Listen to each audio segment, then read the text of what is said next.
Pumanaw na ang isa sa 4 na biktima ng pagsabog na mga nakaimbak na paputok sa Dagupan City.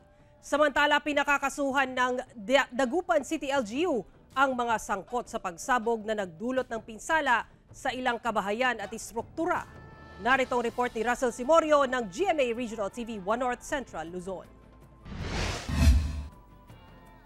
Ilan pang CCTV footage ang inilabas ng mga concerned citizen sa pagsabog ng mga nakaimbak na paputok sa isang ginagawang bahay sa Barangay Malubod, Dagupan City.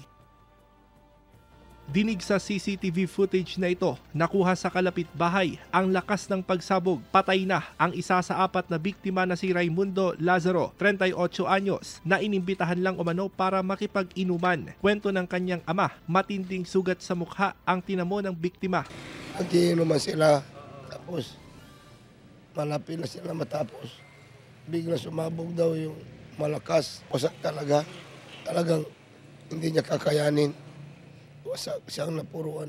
Nasa ospital at inoobserbahan ang 3 iba pa. Sa tala ng lokal na pamahalaan, umakyat na sa 21 na bahay ang nakitaan ng pinsala dahil sa pagsabog. Pinakakasuhan ni Dagupan City Mayor Belen Fernandez ang mga nasa likod ng pag-iimbak ng mga paputok. Kaya ngayon, sabi ko kay Hepe, mag-file kayo ng kaso. Dahil bawal po yan, dahil lang sa isang tao nakikita sa paputok. Ang tatamaan niya po lahat ng mga kapitbahay niya.